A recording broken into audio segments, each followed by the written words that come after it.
네, 안녕하십니까. 포럼의 자장을 맡고 있는 김성일입니다. 지금 포럼이 시작한 지 벌써 3시간이 거의 돼가는 것 같습니다. 이렇게 장기간의 시간임에도 불구하고 플로우를 지켜주시는 여러분들께 감사를 드리고, 또 유튜브를 통해서 지금 그 내용들을 시청하고 계시는 유튜버 여러분들한테도 감사의 말씀을 드리도록 하겠습니다. 오늘 이제 전체 토론에 대한 것을 랩업을 하는 시간을 이제 가져볼 텐데요. 시간은 한 20여 분 정도 진행이 되겠습니다. 우선 오늘 토론에 참석해 주신 분들과의 어떤 질문을 좀 드려보고요. 그리고 오늘 플로어에 계시는 방청하시는 분들한테도 마이크를 좀 드려보겠습니다. 그래서 질문이 계신다라고 하면 미리 생각을 해 주시고 이따가 손을 들어서 질문을 해 주시면 될 것 같습니다. 이번 토론은 이제 청년 플러스 프롬 UK 프롬인데요. 청년의 미래 보증서 AI 리터리시라는 이제 컨셉을 가지고 토론이 진행이 됐습니다. 결국 우리 세대를 짊어져야 될 청년들의 미래, 특히 AI를 매개를 해서 어떤 방향으로 청년들의 인재상이 이렇게 펼쳐질지에 대한 충분한 토론이 된 것 같고, 사실 AI라는 것이 우리 학교에서도 이렇게 다양한 어떤 학습을 시작을 하는데, 결과적으로는 학생들이 비판적 사고를 할 수 있을까? 그 비판적 사고를 하는데 결과적으로 문제 해결 도구로서 AI가 어떻게 물리적 도구로 활용할 수 있을까라는 것은 큰 관심의 주제입니다. 그리고 그것이 산업 현장에서 어떻게 활용될 수 있을지, 또 대학을 졸업을 해서 또 산업으로 나갈 때 역량으로화 된다라고 하면 더 좋은 계기가 될 수 있을 것 같습니다. 올해 CES에서 이제 공통 질문을 이제 다 한번 드려보고요.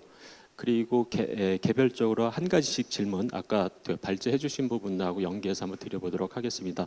먼저 공통 질문은 올해 이제 CES에서 AI for All이라는 이제 관점에서 AI가 모든 것을 다 해당이 된다라는 캠페인을 했었습니다.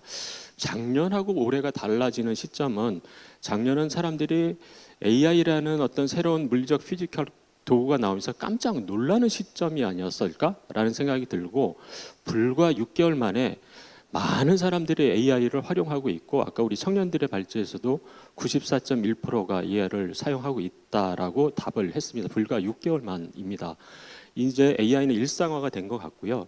그래서 개별 질문은 현재 우리 대표님들이 이렇게 계시는 산업에서 AI가 어떻게 일상적으로 활용되고 있는지, 그 현재의 모습, 또 미래는 어떻게 바뀌어질지에 대한 산업을 중심으로 해서 좀 한마디씩 해주시면 좋지 않을까 생각이 듭니다. 먼저 우리 글렌고 대표님께서 먼저. 지금 제가 저희 회사가 지금 주로 일을 하고 있는 산업은 총 3개, 금융, 그리고 헬스케어, 그리고 제조업, 이렇게 그쪽에 3분야의 회사들과 함께 일을 하고 있는데요.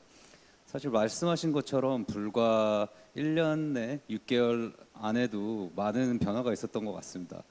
처음에 이제 챗GPT가 나오고 나서 이제 놀라는 그런 과정이 있었고, 그런 논란과 두려움, 그리고 이제 특히나 이런 규제가 많은 산업 분야에서 이러한 AI, 특히 할루시네이션, 환각과 같은 그런 문제를 야기를 할 수 있는 그런 것들에 대한 걱정이 많이 앞섰었기 때문에, 처음에 이제 AI가 도입되는 방식은 주로 내부에서 직원들이 사용할 수 있는 그런 툴로 많이 사용됐었던 것 같아요. 그래서 이제 주로 사람과 AI가 이제 조화를 이루되, 특히 사람이 이제 약간 좀 마지막 과정을 검토를 하는 그런 것들이 이제 주로 많이 쓰였었고요. 주로 이제 그거를 이제 코파일럿이나 어시스턴트라고 부르는데, 이제 에이전트 그런 개념, 자율적으로 본인 AI가 스스로 이제 일을 할 수 있는 그런 기술들이 발전하면서, 이제 특히나 그리고 이제 AI에 대해서 많은 경험을 쌓으면서 회사들도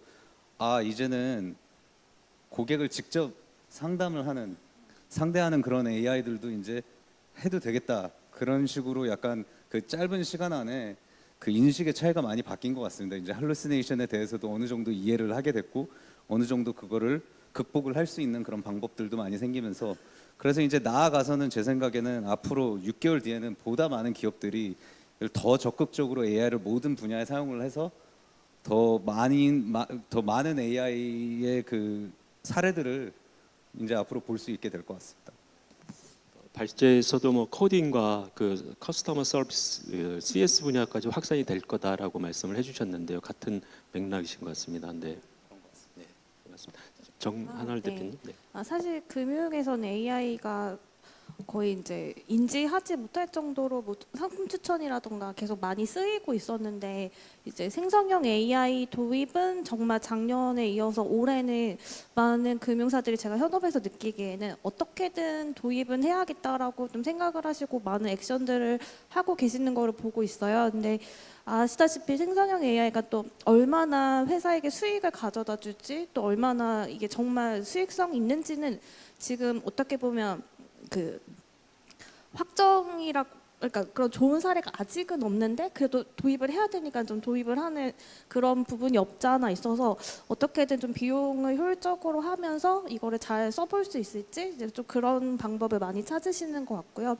그리고 저희가 이제 언어 모델을 계속 개발을 해 나가고 있는 상황이지만 저희가 생각을 하는 거는 아마 조금 몇 년이 더 지나면 언어 모델 자체가 그 말을 할 필요가 없어지는 그렇게 발전을 하지 않을까 싶은데 뭔가 지시나 발화나 텍스트로 그 명령을 하는 게 아니라 말씀하신 것처럼 정말 그냥 에이전트가 그냥 생각 그 사용자의 생각이나 행동 패턴이나 이런 거에 따라서 그냥 알아서 모든 것을 다 처리하는 그러니까 텍스트가 필요 없는 언어 모델 쪽으로 계속 발전을 해 나가지 않을까라고 네, 보고 있습니다. 네, 저도 크게 동감을 하는 게 앞으로 이제 AI 에이전시가 결제 전 단계까지는 실행하지 않을까라는 생각을 갖게 되거든요. 이제 뭐 같은 생각을 공유해 봅니다. 네, 우리 배준원 감독님. 저는 영화를 중심으로 말씀을 드리려고 하는데요. 일단 불과 몇 2절만 해도 스테이블 디퓨전을 만든 컴퍼니의 이제 아바타 타이타닉을 만든 감독님께서 이사회에 합류를 하시기도 하였고 여러 가지로 이전에는 AI를 영화 시장 받아들이지 않고 예술에 AI를 사용하는 것 자체에 대해서 거부 반응이 좀 컸던 걸로 알고 있는데 이제는 조금씩 AI를 받아들이고 있는 그런 상황이 오고 있는 것 같습니다.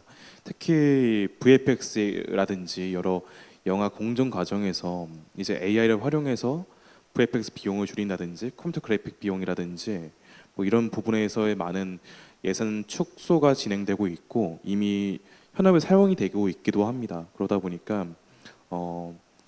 이제 AI가 영화 시장에 들어오는 거는 사실상 워크플로우 수정이라든지 아니면은 그런 윤리적인 문제를 해결하는 순간부터는 사실상 기정사실화로 현재는 다가오고 있는 것 같고요.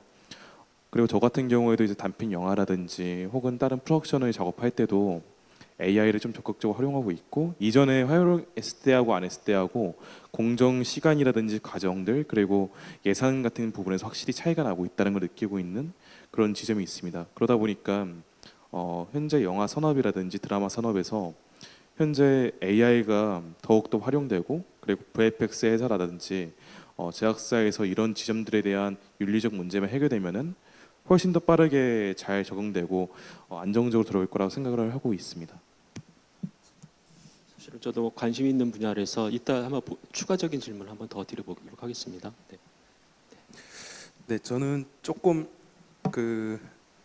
약간 좀 제가 이제 겪고 지금 이제 AI 기업분들도 저희 협회 회원사분들도 좀 계시고 한데 이게 쉽지 않다고 하시더라고요. 이게 AI에 대한 관심도나 기대나 또 투자나 이런 건 굉장히 많이 몰리곤 있지만 이게 이제 탑티어 기업 몇 군데에 몰리는 것이고 또 AI 기업들 대부분 스타트업들이고 이 스타트업들이 이제 지속적으로 AI의 서비스 제품을 이제 출시하면서 이제 시장에서 어떻게 보면 적응해 나가야 되는데 이게 사실 그 시장이 크게 이렇게 열리고 있지는 않은 상황이라는 거죠. 그리고 사실 AI를 통해서 뭔가 좀 우리 소비자에게 어떤 가치를 부여서 좀 유료로 뭔가를 구매할 수 있도록 하는 그런 제품 서비스도 아직 많지가 않는 상황이다 보니까 거의 AI 기업들이 적자를 면치 못하고 있고 뭐 챗GPT도 지금 적자인 상황이니까요. 그래서 사실은 이제 AI 기술에 대한 관심도가 사실 2년 전에 챗GPT 나왔을 때보다는 많이 조금 이제 줄어든 게 사실인 것 같아요. 자, 그렇다고 해서 AI가 안 간다는 건 아니고 AI는 분명히 갑니다. AI는 분명히 인류에게 가장 큰 영향을 다른 기술보다 영향을 미치는 기술이기 때문에 가지만 이제 지금은 조금 이제 돌다리도 두들겨 보면서 가는 이런 단계가 좀 되지 않았나 싶은 생각이 드는 거고요. 그 기업들 입장에서 제가 좀 얘기를 들어보면은 AI, 생성 AI, 특히 생성 AI로 업무의 효율성을 높이고 시간을 절약하고 비용을 절감할 수 있다는 건 알고 있어요. 근데 구체적으로 이걸 어떻게 해야 내가 하는 업무에 이걸 반영해서 시간을 절약하고 생산성을 높이고 효율성을 발휘하는지의 방법을 모르는 경우가 많더라고요. 그러니까 이제 그게 이제 사실은 교육을 통해서 해결을 해야 되는데 이제 기업에서 어떤 이제 지금 현업에서 일하기 바쁜데 교육을 또 하기가 쉽지가 않고 이런 상황이다 보니까 사실 이제 생성 AI를 이제 업무에 효율적으로 활용한 방법들 이런 것들이 적용이 잘 안 되는 상황이죠. 그래서 지금 좀 저희도 저희도 이제 그런 일들을 하기 위해서 기업 교육을 좀 많이 강화하려고 하고 있습니다만 어쨌든 아직 갈 길이 조금 멀다. 저는 이제 조금 그렇게 보고 있습니다. 양자 위원님께서 정리. 네, 저는 사실 활용도보다도 궁금한 사안들이 좀 많이 생겼습니다. 그러니까 국회에서도 우리의 기술들을 뭐 예를 들면 챗GPT에서도 파일로 다 업로드해서 분석할 수 있고 자동으로 파이썬을 짜주고 막 이러는데 그래서 이런 국가 기밀이라든지 이런 것들을 어떻게 막아야 될까라는 생각을 하면서 그러면 삼성이나 SK 하이닉스는 반도체 기술의 유출을 어떻게 막지? 네, 어찌됐든 파일을 불러오게 되면 이게 나갈 수밖에 없을 텐데 그래서 최근에 쭉 알아보니까 인하우스 툴을 만들어서 써요. 그러면 이제 인하우스 툴이라는 게 SDS에서 만들어서 이렇게 쓰고 있는데 과연 그것이 챗GPT의 그 능력을 따라갈 수 있을 것인가? 이게 또 궁금해지기도 하고 그래서 우리 청년들이 그런 기술 회사에서 근무를 하면서 느끼는 게 또 어떤 걸까 했더니 어차피 챗GPT를 못 쓰게 하니까 관심이 없어진다. 그런데 인하우스 툴의 한계를 알기 때문에 아예 그냥 안 쓴다 이렇게 얘기를 하고 있어서 이런 문제들을 어떻게 해결해 나갈 것인가 기업들이 결국 스마트 팩토리나 이런 데는 이제 AI 기술을 많이 활용할 수가 있는데 결국은 대한민국이 가지고 있는 가장 테크놀로지의 맨 최고봉에 있는 기술들을 어떻게 보호할 수 있을 것인가 이런 게 좀 궁금해지고 필요한 기술이라고 생각을 하고 있습니다. 말씀하셨던 분이 시사점이 굉장히 큰 것 같습니다. 네. 그러면 지금 저희가 10분을 종료를 목표로 진행을 하고 있는데요. 아마 플롯까지 질문을 받다 보면 15분까지 진행을 하는데 제가 아까 그 발제해주신 부분 중에서 한 가지 직접 질문을 드릴 거거든요. 그래서 한번 이렇게 답을 주실 때 한 1분, 2분 정도 이렇게 감안하셔서 얘기를 해주시면 좋을 것 같습니다.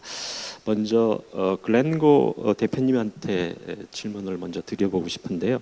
아까 그 AI가 굉장히 리터러시가 중요하고 기업에서도 활용도가 높다. 특히 이제 개발 회사인 경우 GitHub을 사용하는 경우가 굉장히 많은데, 그럼 이제 GitHub을 사용을 해서 지금 이제 중국 개발자 수준을 AI가 코드 리뷰를 해주는 거죠. 뭐 사실 그래서 실제 많이 활용이 되고 있는데, 근데 요번에 개발한 게 이제 푸드 앤 베버리지 주시를 이제 개발을 하셨어요. 이제 공학적인 어떤 개발은 아닌데, 그러면 그 레시피라든지 이거를 개발을 할 때 어느 정도 리소스를 그 AI가 커버를 했는지, 아까 이제 최대 60%라고 말씀을 하셨거든요. AI의 R&R은 어떤 거, 롤하고 레스폰시빌리티는 뭐였었는지 한번 얘기를 해주시면 그 다른 기업에도 좀 도움되지 않을까 생각이 듭니다. 제 생각에는 일단 기본적으로는 데이터의 양보다는 질이 제일 중요한 것 같고요. 그리고 질이 좋은 상태에서 사실은 데이터의 양은 많으면 많을수록 좋습니다. 그래서 아까도 설명을 간략하게 드렸었는데, 일단 그 기업 내부에 있는 그런 데이터들을 그 중에서도 이제 AI가 쓸 수 있는 질 좋은 데이터는 최대한 다 모아서 사용을 했고요. 그 외에 이제 그 인터넷에서도 찾을 수 있는 또는 이런 구입할 수 있는 그런 서적이나 뭐 이런 전문 분야의 그런 컨텐츠들을 최대한 많이 모아가지고 그런 부분을 다 이렇게 그 기업 내부의 데이터와 함께 접목을 해가지고 그 AI의 그냥 전반적인 식품, 주스 뭐 이런 거에 관련된 지식들을 최대한 많이 집어넣으려고 노력을 많이 했습니다. 제 생각에는 다른 기업들도 데이터의 양이 적다고 해가지고 이거는 우리가 데이터가 많이 없기 때문에 이거는 시도를 하지 말아야 되겠다라는 그런 결론을 내리기보다는 적은 양의 데이터로도 특히나 이제 요즘 같은 경우는 그 합성된 데이터로도 많이 이런 학습을 많이 시키는데 실제로도 그 유수의 기업들 뭐 챗GPT를 만든 오픈AI나 엔트로픽 이런 기업들도 그런 신테릭 합성 데이터를 많이 쓰는 걸로 이제 알려져 있거든요. 그래서 이제 그러한 여러 가지 방법을 통해서 일단 적더라도 질이 좋은 그런 데이터를 가지고 있다면은 아니면은 질 좋게 이제 데이터 프로세싱을 통해 가지고 질을 좋게 만든 적은 양의 데이터를 시작을 해 가지고 조금씩 이렇게 실험을 해 나가면서 이렇게 확장해 나가는 그런 어프로치로 하면은 제 생각에는 어느 기업이든 다 충분히 그 기업의 장점을 살릴 수 있는 그런 AI를 만들 수 있다고 생각을 합니다. 미들이나 스몰 스타트업 같은 경우에도 이런 시사점을 굉장히 강력하게 주시는 것 같습니다. 네, 네.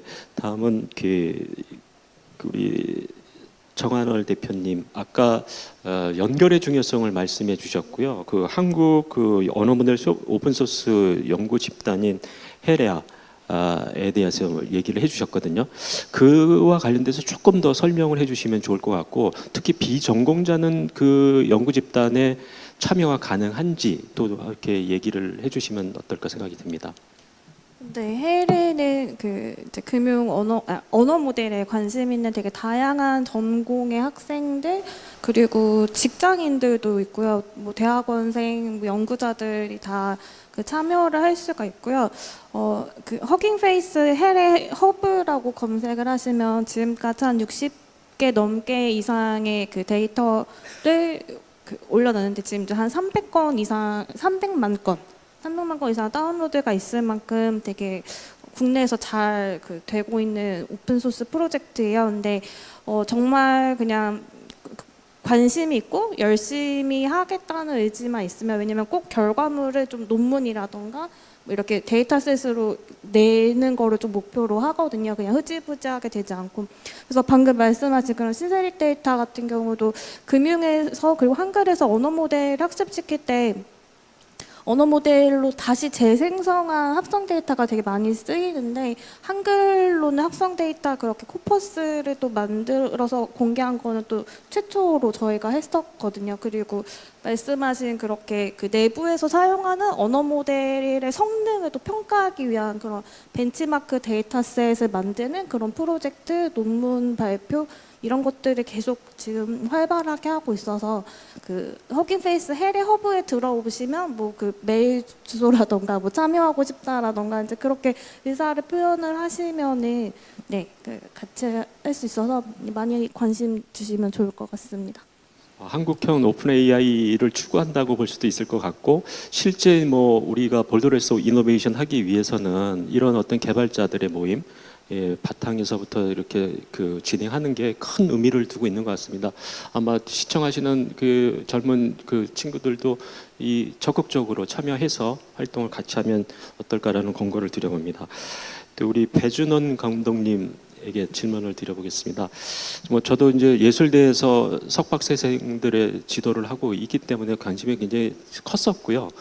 그래서 그 미국인 경우에는 이제 미디어 엔터테인먼트 관련법이 이제 제정이 돼서 지원을 하고 있고, 영국에서도 이제 창조 산업을 법률적으로 지정해서 여러 가지 다양한 문화산업을 진흥을 하고 있거든요. 그런데 이제 한국에서는 그 문화산업진흥 기본법이라는 게 제정이 돼 있어서 그게 이제 계속 발전을 해 나가고 있는데, 이게 아까 말씀하셨던 그 기획, 개발, 제작, 그다음에 생산, 유통, 소비의 단계로 지금 법률적으로 제정이 돼 있거든요.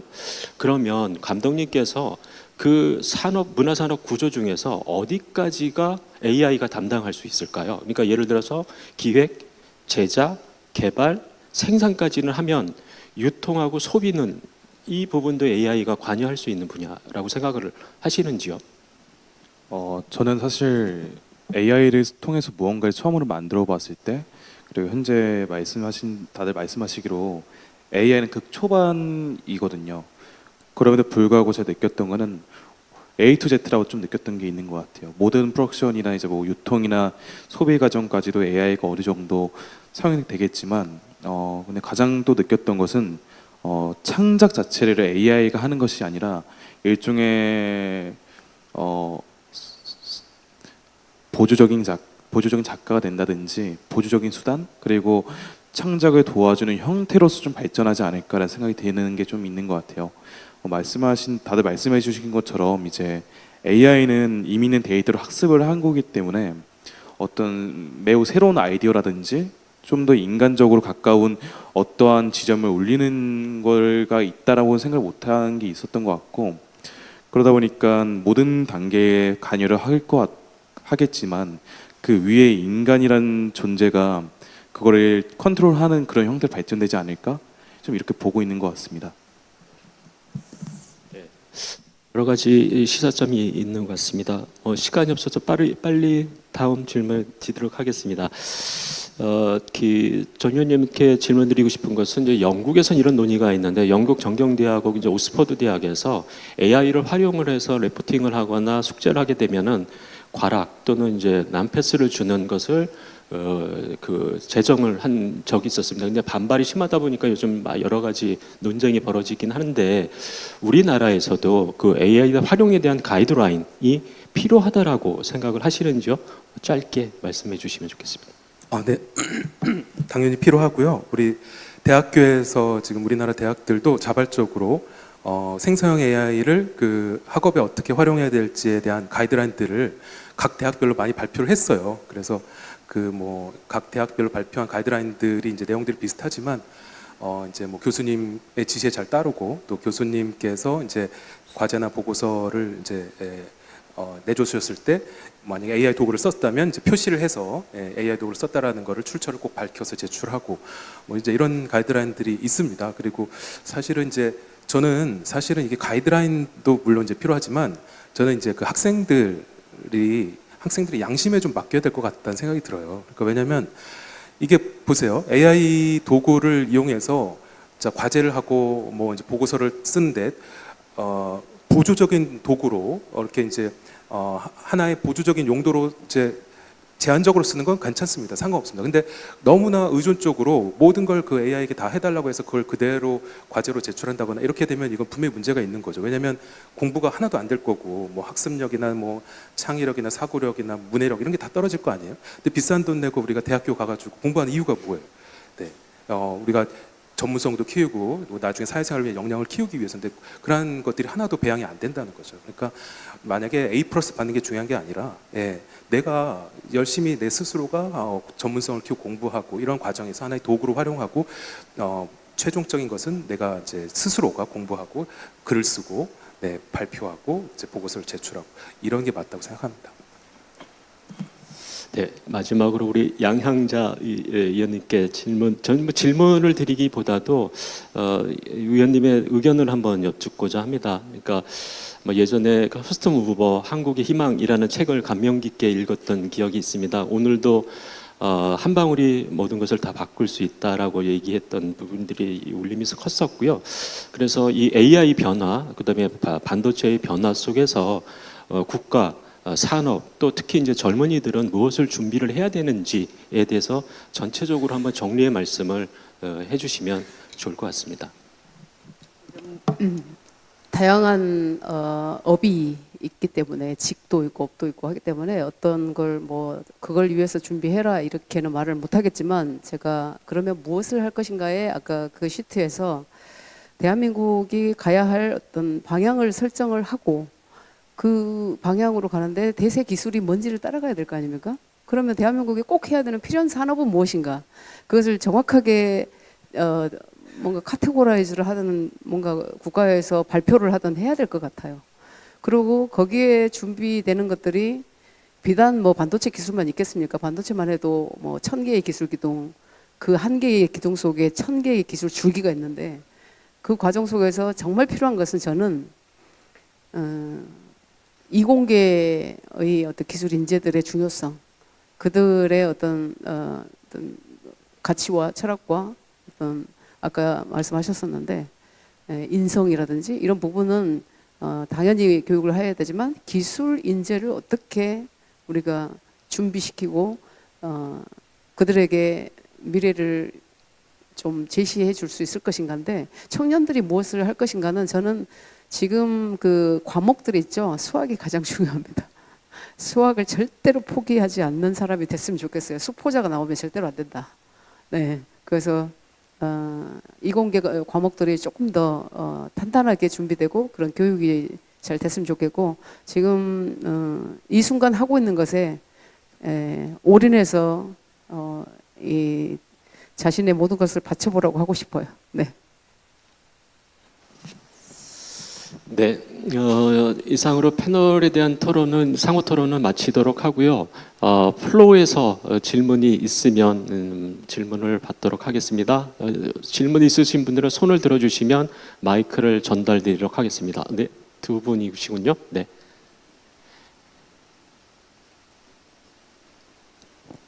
네, 안녕하세요. 저는 국민대 글로벌 창업 벤처대학원에 다니고 있는 홍정인이라고 합니다. 네, 5분의 이제 연사분들의 발표 잘 들었습니다. 감사합니다. 우선 질문이 2가지가 있는데요. 처음에 이제 그 글렌고 대표님께서 그 학생들이 이제 AI 리터러시를 배울 수 있는 채널들이 되게 많다. 유튜브도 있고 뭐 이제 미국의 대학 강연들도 이제는 무료로 제공이 되고 있다라고 말씀을 해주셨는데 근데 사실 영어를 잘 하는 친구들도 있고 못하는 친구들도 있고 제가 생각할 때는 좀 교육의 큰 역할 중에 하나가 그 지식의 격차, 교육의 기회 격차를 줄이는 데 있다고 생각하거든요. 그래서 윤리 부분, 그러니까 그런 부분들은 이제 학생들 개별적으로 찾아보고 윤리 부분에 대해서만 이제 제도권 교육에서 받을 수 있는지 약간 그 제도권 교육, 뭐 고등학교, 대학교 교육의 역할에 대해서 질문을 드리고 싶습니다. 그리고 2번째는 지금 자리에 안 계신 그 박성우 그 신한은행 셀장님께서 말씀해주신 게 그 Q를 제대로 설정하고 그거를 A로 잘 설계해가고 끌어가는 것의 능력이 중요하다고 말씀을 해주셨는데 그거는 이제 어떻게 키울 수 있는지에 대해서도 한번 그 대답해 주실 수 있는 연사분들께 도움을 드리고 싶습니다. 여쭤보고 싶습니다.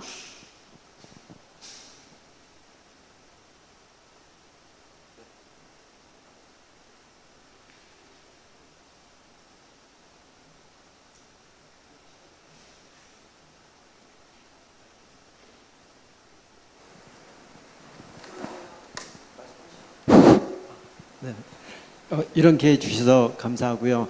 그 우리 김성일 교수님부터 패널로 참석하셔가지고 좋은 발표 잘 들었습니다. 사실 그 AI가 실제로 어느 산업에 적용이 되고 있는지를 이번 그 포럼에서 저희 글렌고 대표님부터 해서 우리 정한월 대표님, 그 다음에 우리 그 감독님까지 좋은 말씀 많이 해주신 것 같고요. 그 AI 시대에 있어서 윤리적인 문제까지 이렇게 이런 자리에서 이렇게 얘기를 할 거라고 사실 생각을 못했는데 지금 가장 중요한 이슈가 될 수 있는 것들이 개인정보 취득에 대한 이슈, 그게 실제로 우리나라에서 어떤 법규적인 문제까지도 있는 것 같아요. 근데 그 다음에 양양자 의원님께서 이제 그런 말씀을 해주셨어요. 실제로 AI 시대 다음에 준비해야 될 게 바이오를 준비를 해야 된다고 하는데 그렇다면 우리나라에서 윤리를 위배하지 않고 실제로 빅데이터들, 아까도 100억 개 이상의 데이터가 넘어가면 어느 순간 그 굉장히 의미 있는 데이터들을 뽑아내진다는 그런 얘기들을 해주셨는데 그럼 윤리적인 문제를 허물지 않고 실제로 이런 AI 시대에 있어서 이런 빅데이터들을 어떻게 얻을지 그것에 대해서 그 이사장님하고 저희 의원님께서 이렇게 답변을 좀 해주시면 감사하겠습니다. 감사합니다. 관련해서 전 상배 위원님께서 말씀해 주시는 게 네네. 지금 오픈 AI가 사실은 비영리 기관이에요. 아직 기업이 아니에요. 저희 같은 비영리 기관이 출발했고 비영리 기관은 공정 사용이라는 걸 할 수 있어요. 그래서 연구 목적으로 온라인상에 있는 이런 데이터들을 저작권자 허락을 받지 않고 얼마든지 활용해서 쓸 수 있습니다. 그렇게 해서 처음에는 이제 활용을 했던 거죠. 무단으로 이제 이제 공정사용 할 수 있으니까. 그랬는데 오픈 AI가 이제 기업처럼 운영을 하게 됐잖아요. 투자도 MS한테 어마어마하게 받고, 그리고 이제 귀사도 나는 게 기업화 하겠다 이렇게 이제 하고 있어요. 그러니까 이게 문제가 되는 거예요. 기업이 아니고 비영리기관이었는데 기업처럼 운영하고 상업적인 서비스를 만들어서 지금 판매를 하고 있고, 그런데 알고 보니까 데이터는 무단으로 다 학습을 했고, 이건 아니죠. 네, 이거는 잘못된 거죠. 왜냐하면 저작권자들은 정말 그 컨텐츠 하나 만들기 위해서 굉장히 자기만의 비용과 노력과 시간을 들여가지고 만든 건데, 이거를 동의도 받지 않고 무단으로 수집해서 학습해서 상업적인 용도로 쓴다라는 거는 잘못된 거죠. 그래서 지금 많은 저작권자들이 문제를 제기하고 있고, 특히 언론사에서 제기를 먼저 제기하고 있죠. 그래서 사실은 이런 문제를 소송으로 이제 해결을 해서 이제 옳고 그름을 따지는 것도 물론 필요하겠지만, 이제 그런 방법보다는 이제 근본적으로는 사실 협의해서 합의해야 됩니다. 그래서 이제 기업과 AI 기업과 그런 컨텐츠 저작권자들이 협의해서, 자 이제는 정당하게 1년에 계약 맺고 몇백억 주면 우리가 컨텐츠를 제공하겠다, 이렇게 계약을 맺고 이제 정당하게 이제 데이터를 수집해서 학습에 이용해서 AI 모델을 성장시키는 게 맞는 것 같고요.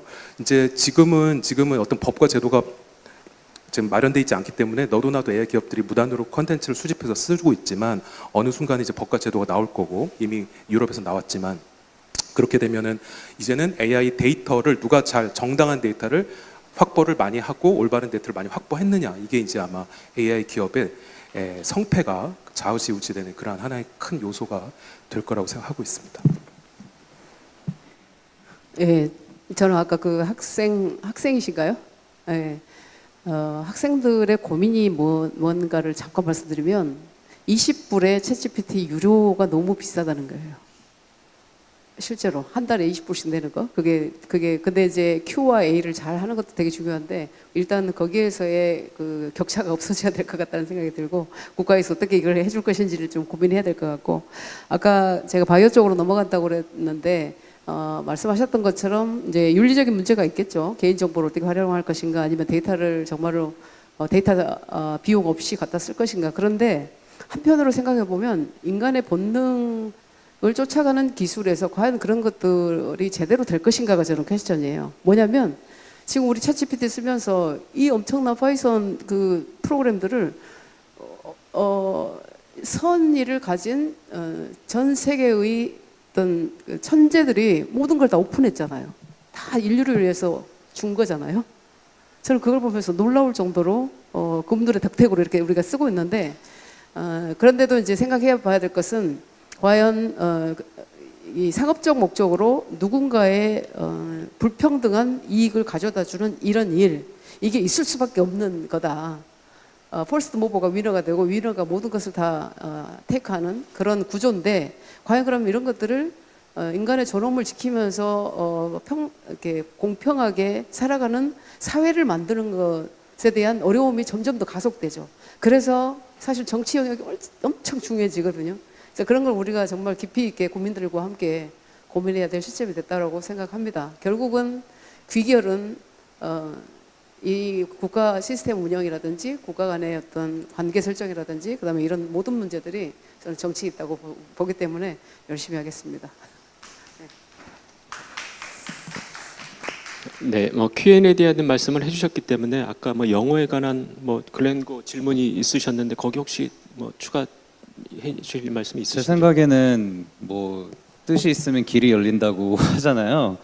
요즘 같은 경우는 자동 번역 이런 것도 많이 있는데, 예를 들면 유튜브 같은 거 영어로 돼 있다고 하면은 영어 그거를 그냥 트랜스크립트를 그냥 생성해 주는 그런 서비스도, 무료 서비스도 굉장히 많고, 그걸 그래서 그냥 트랜스크립트 만들어서 그거를 또 챗GPT에다 넣어서 한국어로 번역해 가지고 그렇게 보는 방법도 있고요.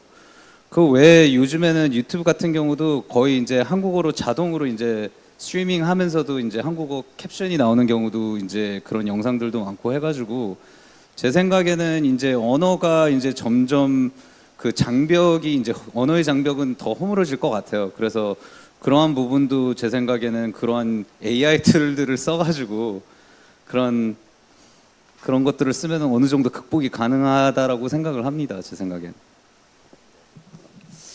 네, 장시간의 토론이었습니다. 벌써 약속된 시간 10분이 이제 경과가 돼서 청년 플러스 포럼은 청년을 위한 토론의 장 아고라입니다. 여러분들이 이렇게 참여해 주시는데 다시 한번 감사드리고 양자 위원님을 포함을 해서 여러 대표님들 다시 한번 감사의 말씀을 드리도록 하겠습니다. 청년을 위한 제7회 포럼은 내년에 개최가 됩니다. 초청장을 보내드리면서 토론을 마무리하도록 하겠습니다. 네, 감사합니다.